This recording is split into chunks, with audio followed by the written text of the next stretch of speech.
My name is John Chodacki, and I guess the first thing I'll say is I apologize on behalf of the speaker that was supposed to be here, Lisa Federer. She wasn't able to make it, and I'll also apologize to you that instead I'm the one that's speaking. My name is John Chodacki. I work at the California Digital Library, which is part of the University of California.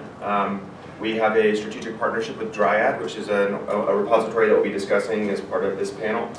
And we're here to talk about GREI. So some people have a little difficulty with knowing how do you pronounce the acronym. We just call it just casually GREI. It's the Generalist Repository Ecosystem Initiative. And so I'm going to be presenting slides from someone who is a government official. So they may not have expected me to say things kind of off the cuff because they are much better at that. So we'll do this together, right? John, can you put it in presentation? Yeah, I sure can.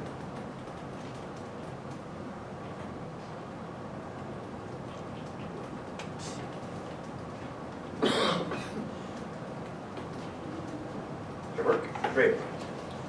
Okay, so how many people here are familiar with the GREI project? Okay, so some. Definitely the people from some of the repositories know about it.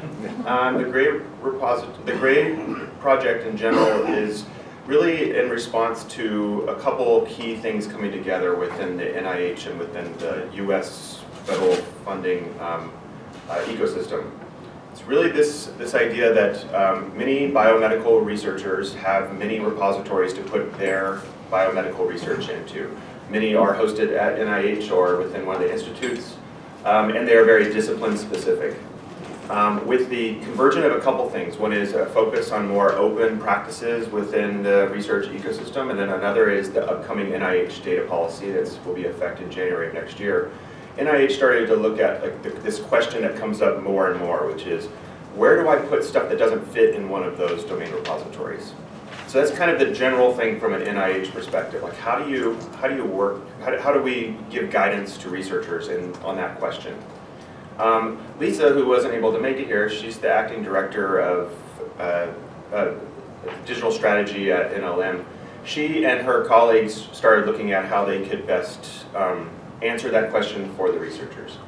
At the same time, there are several repositories that fit into this category, and the term came up to refer to them as generalist repositories. So the word generalist really is about this idea like a place where you can put a lot of stuff from a bunch of different domains.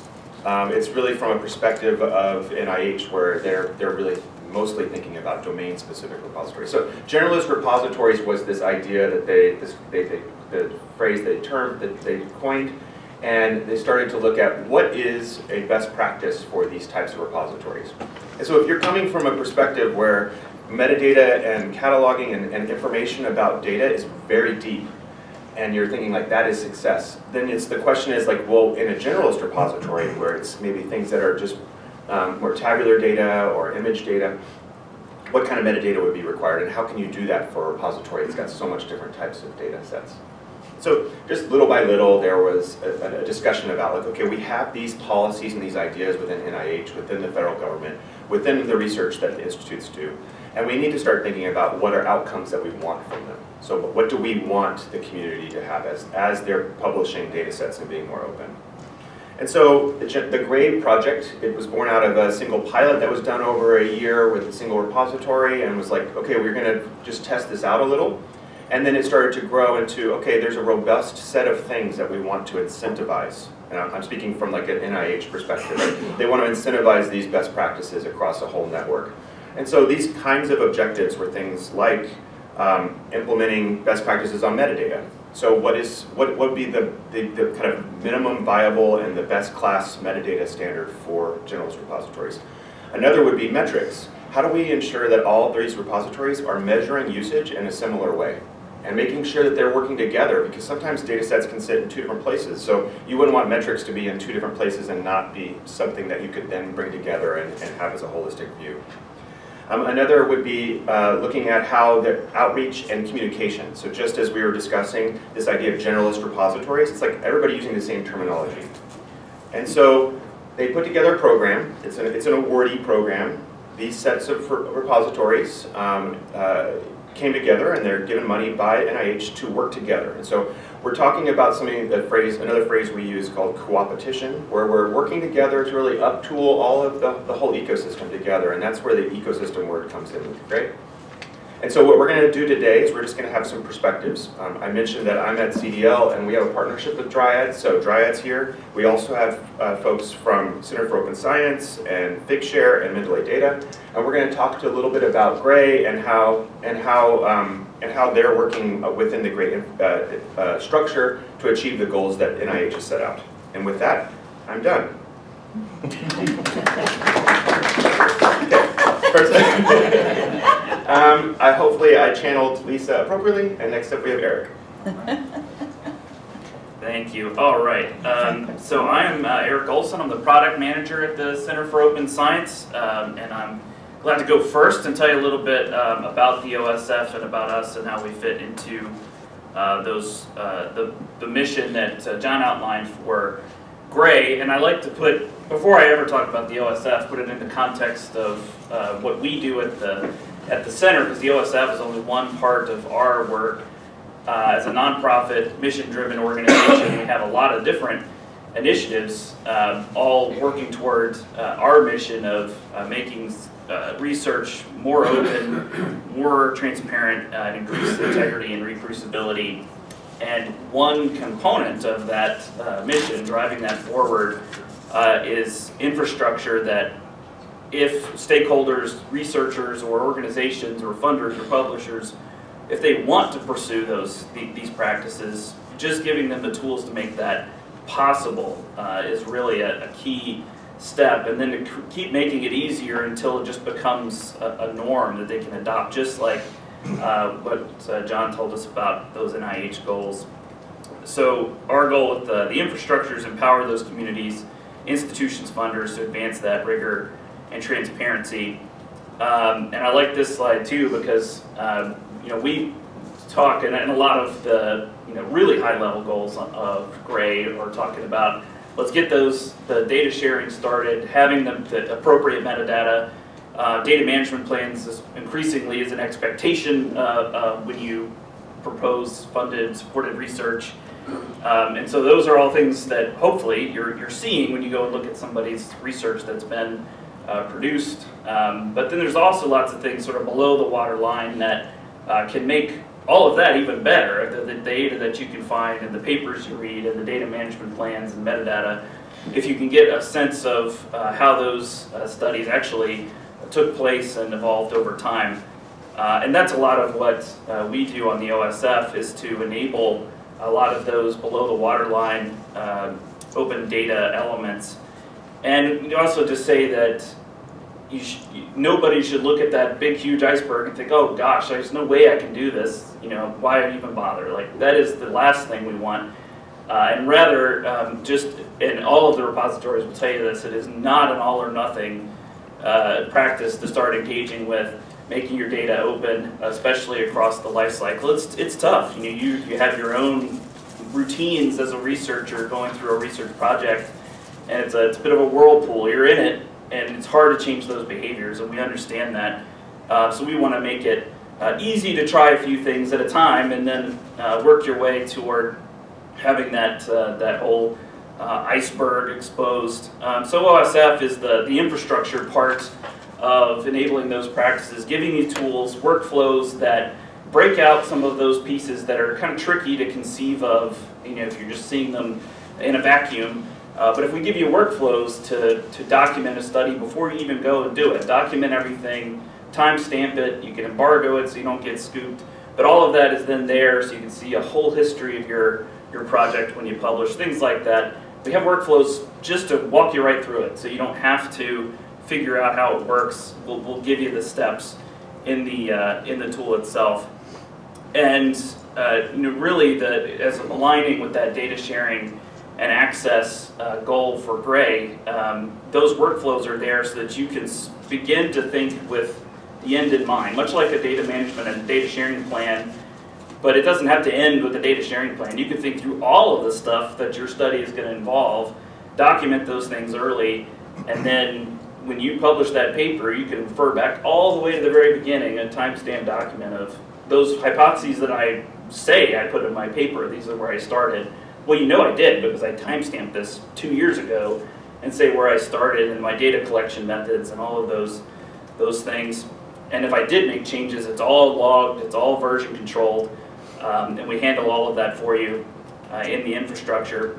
And then this is the part that all of us in the GREI program will have taken part in reviewing ourselves, evaluating ourselves against the characteristics that the NIH and other agencies in the US and others globally as well have put as desirable for repositories that are going to handle data. And if a repository doesn't meet these, can't meet these standards, if they're well far from what we're looking for, then we're probably not going to send our researchers, the researchers we support, in that direction. OSF is one of the repositories that the NIH, among our peers here, and other agencies will point their researchers to. And then the metadata, exactly as John pointed out, meeting standards or that best practices for metadata. We do a lot of relationships within the OSF and across other platforms, so you can link your OSF content to those. Again, critically, the research lifecycle is really what the OSF wants to enable for you. So that being able to store your data and share your data is one piece of the larger lifecycle of your project. We want you to be able to do those things in the OSF and connect to the tools you're already using to do some of that. So if you're storing files in Google Drive or in Dataverse or Figshare, you're using Zotero to manage your citations, and we mint DOIs with DataCite and Crossref. We collect ORCID IDs, we send out ROR IDs with metadata, so we connect with tools that are already doing really great stuff instead of reinventing those wheels.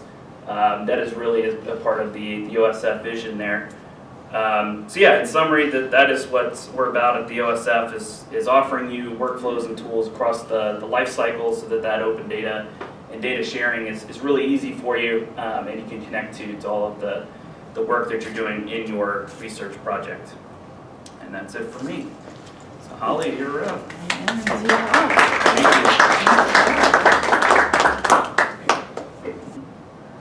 All right, thank you so much, everybody. I am Holly Falk-Krasinski. I'm Vice President of Research Intelligence at Elsevier. And before joining Elsevier 10 years ago, I was a faculty member at Northwestern University.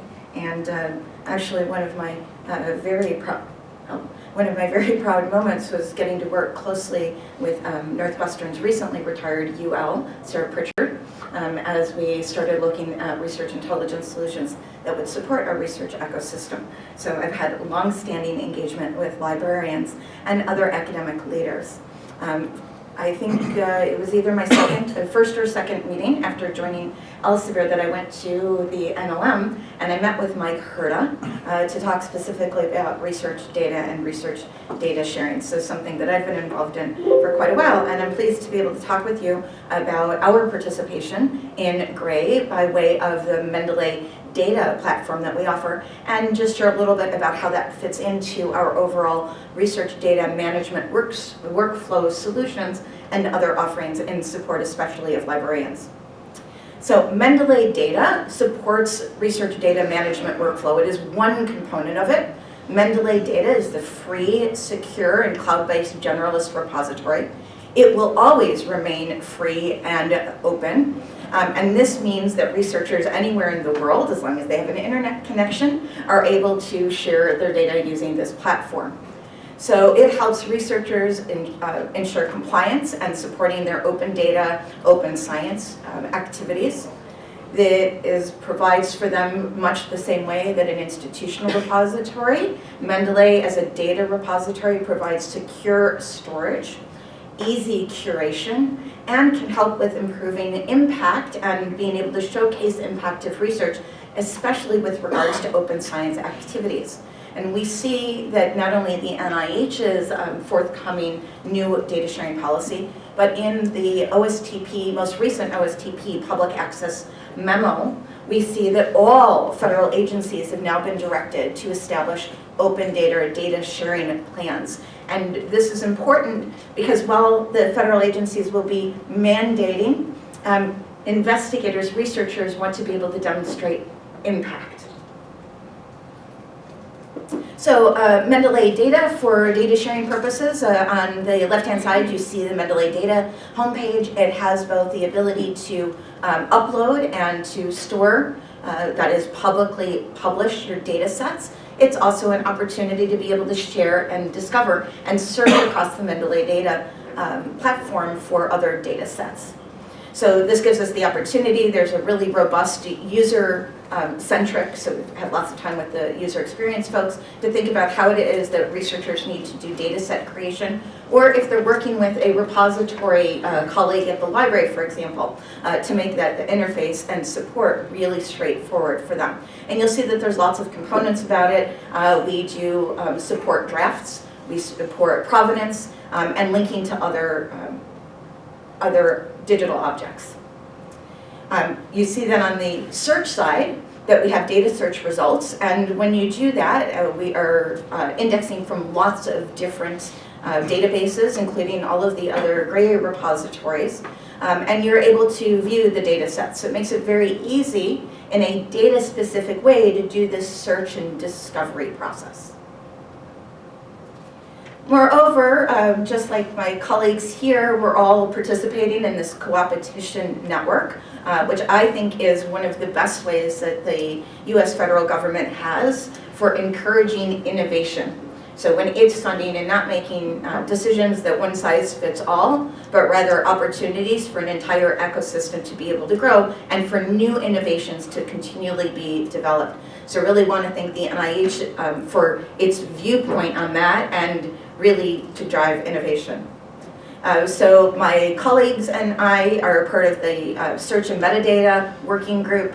We are also working with our colleagues to map search-related use cases and the personas. So you see here on the right-hand side, we're thinking the personas, funders are going to be looking for data sets that are supported by research that they funded. At an institutional level, both libraries and the Office for Research are going to be thinking about compliance and making sure that researchers are sharing their data sets. The repository managers have to be able to ensure that data is being shared according to policy mandates and requirements. And then of course the researchers need to be able to upload and to discover data sets. We're also working with the group to propose standard search and browse model that will be supported then by all of the GREI repositories, but that we also hope for other data repositories not currently funded by GREI. And then also looking to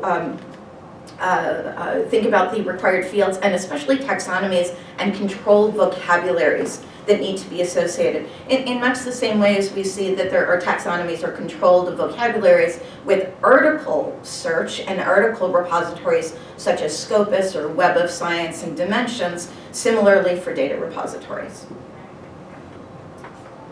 But I also want to be able to share that Mendeley Data is actually part of a larger workflow portfolio that we offer at Elsevier. We think about the entire research data lifecycle and what are the most significant use cases, especially that are impacting librarians, and for librarians, repository managers, and the researchers that tend to be your clients. We want to be able to support enabling open science through research data sharing and reuse, promoting institutional data management and data curation, monitoring the data sharing that's happening across an entire institution, and then importantly for your researchers and your institutions is to be able to showcase that research data to advance open science. So starting up at the top here, we have Mendeley Data, which I just talked with you about. It is a free open repository because it is driven by, it's powered by digital commons data. Digital Commons Data is a commercial offering that we have. It is an institutional repository in full. And because we have that, we're then able to provide to the community of researchers a free and open version of the platform. The institutional repository then serves researchers, administrators, and curators at the institution. Digital Commons Data is also a great hosting environment, and it has data curation tools and project workspaces as well. And very importantly, ensures the preservation, long-term preservation of data sets. Data Monitor tool harvests research data and is a specific research, data search tool, and then Pure as a RIMS system that can bring in data from lots of different data repositories to help showcase. And the last thing I just want to share, and you'll be able to have access to all of these slides, this is a set of RDM resources. On the left-hand side especially, these are resources that I think will be of greatest interest to librarians and to repository managers. And then on the right-hand side are a set of resources that can be shared with researchers as well. So with that, I want to thank you, and I'm going to turn it over to my colleague, Frank.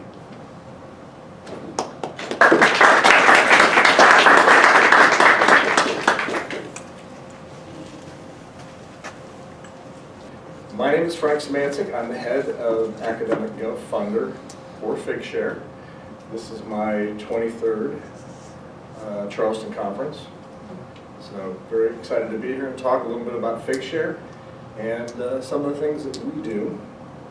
So Figshare has been around for 10 years. We just celebrated our 10th anniversary. We've recorded over 4 million research outputs, over 500,000 users, hundreds of terabytes of data, along with 100,000 plus citations for over 80 different research organizations. And I think it's important, as my colleagues have talked about, the fact that the co-opetition has really helped, is here to help organizations who are trying to figure out which direction they need to go. So you have various vendors. So I guess my point is not all vendors fit all needs for different organizations. So hence you have different choices within the co-opetition infrastructure to help you out based on what your needs are. So there's 3 different versions of Figshare. Figshare.com, which is probably the more commonly used database out there, is free. You can share virtually any type of research output that stores up to 20 gigabytes. There's also several researcher workflows that are set up that utilize the Open API. We encourage everybody who's using GitHub, if you're using Figshare, to use GitHub within the Figshare infrastructure. Lots of collaborative workspaces. Persistent data, we have an agreement with DataCite in terms of the digital object identifier to be able to link to various articles as well as ORCID integration. A number of institutions that we spoke to are kind of funneling their faculty towards ORCID integration, being able to link to various publications. But I think most important is the open access, making sure that the data is open, it's shareable and findable, that the researchers can get to the data very easily. Some of the impact of that is making sure that the public profiles are visible and being able to share download citations and all metrics. And we are part of digital science, so we integrate within different digital science products like Symplectic Elements is one of our portfolio companies from digital science. So we often share information back and forth between Figshare and Elements, as well as dimensions and altmetrics. Altmetrics is something that will give you the various metrics in terms of how many shares or how many downloads of a particular article that there are. And then we also have a Figshare Plus repository, which there is a cost for. It's a little bit bigger in terms of the size of the repository, in terms of what it can store, and that's one of the things that we've keyed in on over the last couple of years is we want to make sure that the storage solution meets and matches the requirements of your institution. So you're going to have enough storage space to grow that, not only now but into the future as well. And then we also have a third offering, which is Figshare for institutions. So if your institution wants to get Figshare, and again, set up a specific plan of storage and also be able to integrate within other digital science portfolio companies that are out there. You have the ability to do that. And as there are many types of files and items out there, you can store and sort via collection within Figshare, no matter what model you decide to eventually go into.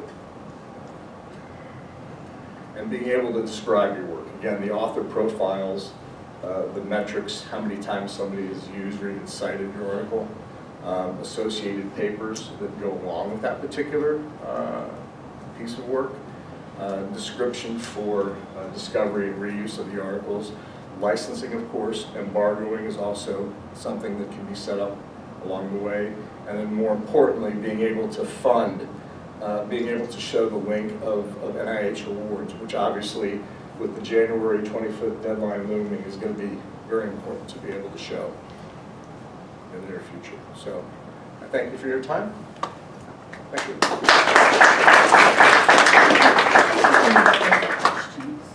Yeah. You know, when we go up there I for think we're gonna, the camera's at this podium. Oh, that's right, okay, Yeah, so we'll, that's oh, fine. that's right, it's only down. We have about 12 minutes for questions from anyone. We don't have a microphone to pass around the room, so if you have a question, if you can project, and then maybe the speakers can repeat the question for the crowd. Sure. Can come up to the podium. So what other working groups are there? The question was, what other working groups are there? We can all answer that. But there is a set of 5, I think, working groups. There's one on metadata, one on search, one on, what's the one you guys were just talking about? Search and metadata. Search and, oh no, so there's one on search and just ensuring that this search environment is Good similar. I mean, it was on that slide that I had. There's one on metadata, ensuring that there's consistent metadata standards and implementation. Training and outreach. There's one on training and outreach, and that's also a little bit about the messaging that I was referring to, where it's like just ensuring that people understand like to like, apples to apples kind of conversations, because Generalist Repositories is a huge category of things. Yeah. So 5? I don't know. If we didn't get a vote, I'm we'll not get counting. we'll get Yeah. that for you. Apologize, yeah. Okay. I've watched the Search, webinar. metadata, outreach, Open metrics. open metrics. I was mentioning earlier about just kind of having normalized, rationalized ways of measuring things. And use case catalog. And Yeah, use yeah. case catalog. So really, like, you know, I think a lot of the presentations today, they were talking about kind of different ways that people can use repositories. You know, there's some commercial options within this category, there's some nonprofit community ones. It's like, just like, what are the ways that institutions and end researchers can use them? And it's like just making sure that there's a catalog of those use cases so that people can reference those consistently. We apologize for not having those off the top of our head, but you can see the value of this like coordinated work, right? So it's this co-opetition, but it's actually just kind of standard working group work. And it's something that allows you to just have a conversation that wouldn't normally happen. So we are all thankful for NIH for facilitating this. Other questions?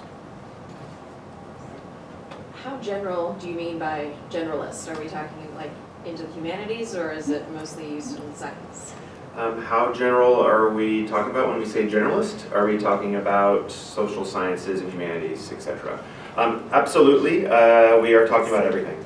So, I think that one of the points that we were trying to make throughout is that, you know, NIH work sounds biomedical because it's funded by a biomedic, but it has so much overlap. I mean, every research project really has some overlap into other aspects of human existence and our existence. So it's like there's a lot of data that comes out of projects, and NIH recognizing that and saying, okay, there's a need to support Generalist Repositories too, really speaks to that fact.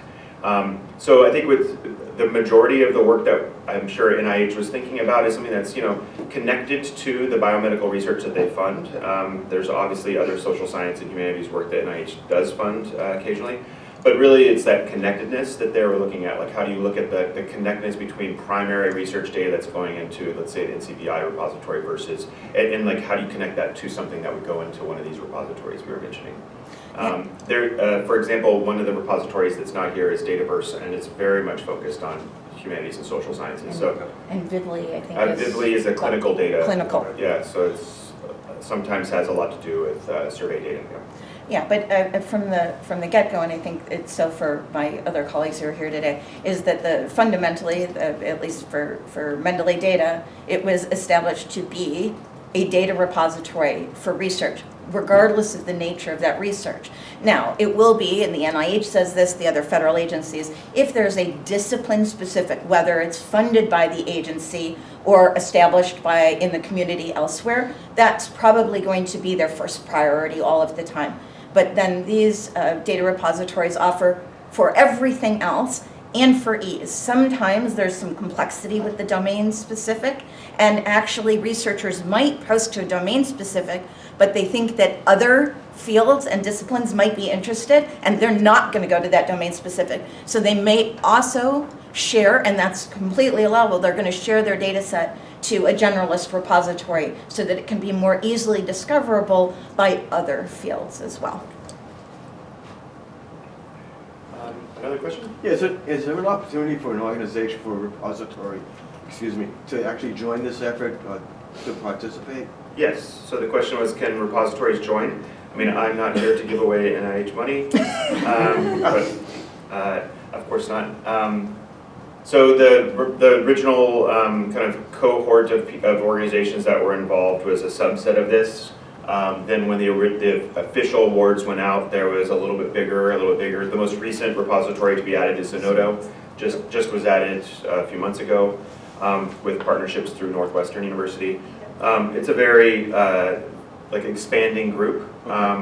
It is intended to be kind of exemplars, right? So like together, we did a showcase of some of the repositories, but it's not, this is intended to be an initiative that doesn't necessarily focus on one individual repository. It focuses on up-tooling the entire ecosystem. And in that sense, it's like what we're trying to do is set a new standard for what these types of generalist repositories offer. And so even if a repository isn't involved in this, we'd hope they would still leverage the work that's being done. Mm-hmm. But yes, so Lisa Federer, who is going to be our moderator today, she is at NIH NLM. She would be the person to reach out to. We're happy to give you her email, but she's also discoverable in the NIH's directory. So Her be in contact touch. information is on the It's first PowerPoint. on the first PowerPoint. Okay, great, thank you. Yeah, so you can see there, but that's who I would reach out to. Wish we could give away NIH money. That would make things so much easier for all of us. Other questions?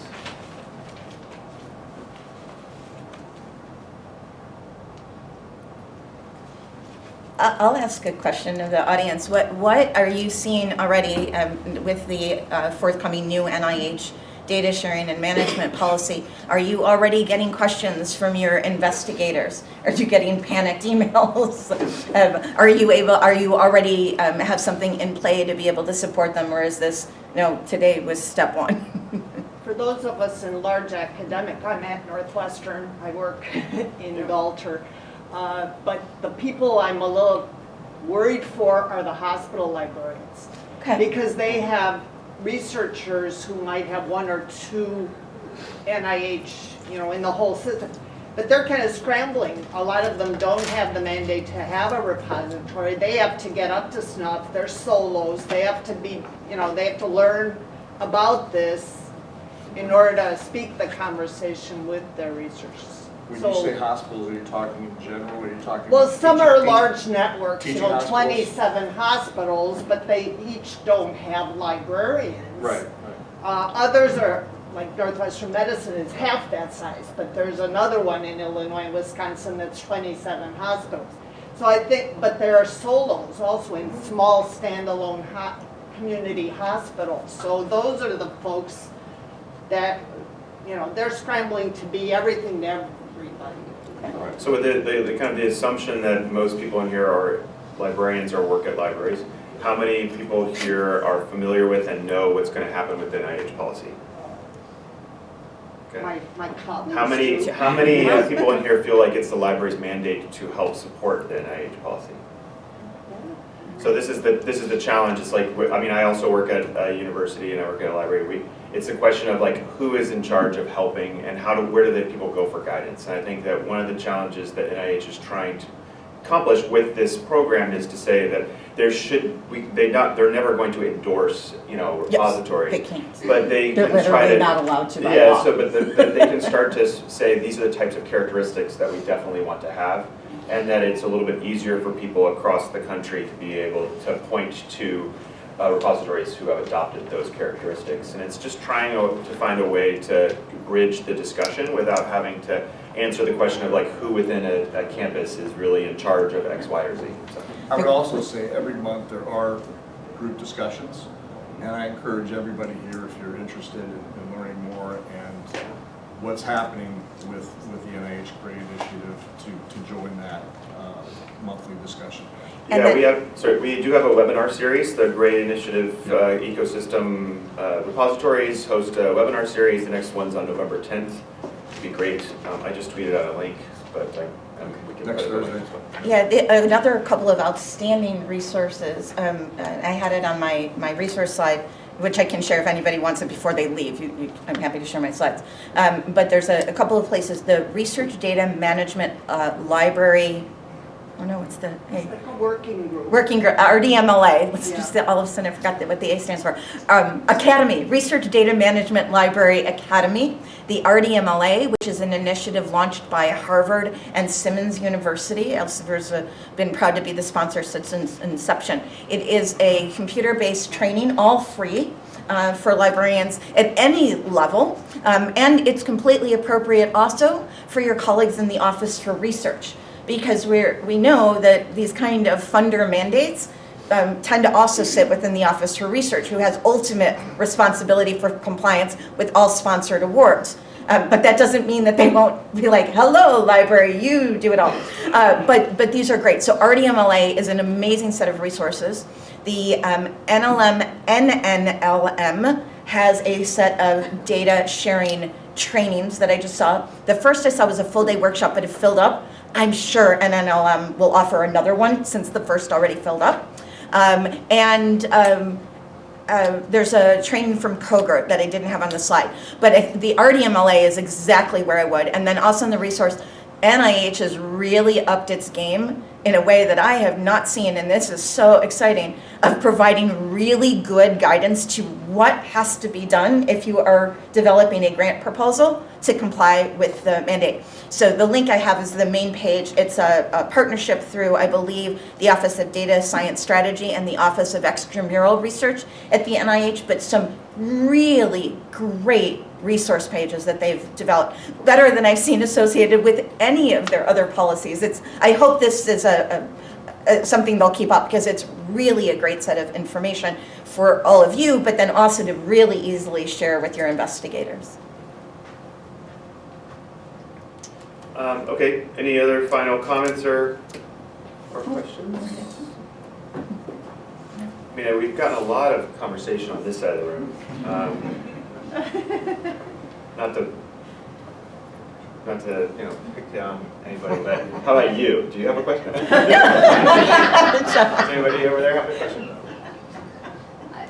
Yeah. I will jump in and say, since we were talking about the NIH mandate, I am definitely seeing more activity and concern in the library sometimes than among the researchers. I do feel like there's a level at which we're driving the conversation. Yeah, no, I think that the comment was sometimes librarians end up driving the conversation about the NIH policy, and that the current concern maybe comes from within the library. I would absolutely agree, and I think it does actually have a little bit to do with just the way governments and bureaucracies and policies are rolled out. There is great guidance, absolutely, completely agree with Holly. It has also trickled out. And so it's one of these things where there's been time in between each trickle for us to kind of storm a little within libraries and say, what else do we need to know? What else do we need to know? As we get closer to January, I think there is a much more holistic picture that's coming out of NIH about how we should all be thinking about their new policies. So I think that as we get closer, we're going to have more clarity, and we're all thankful for NIH for doing that. But I guess I will end. Thank you to the panelists. We did want to make sure that people understand the holisticness of the GREI initiative. So if you're interested in learning more, you can Google GREI NIH and learn about the webinar series. The next one is on November 10th. You can also reach out to any of the repositories in the network for more information. Thank you. Thank you.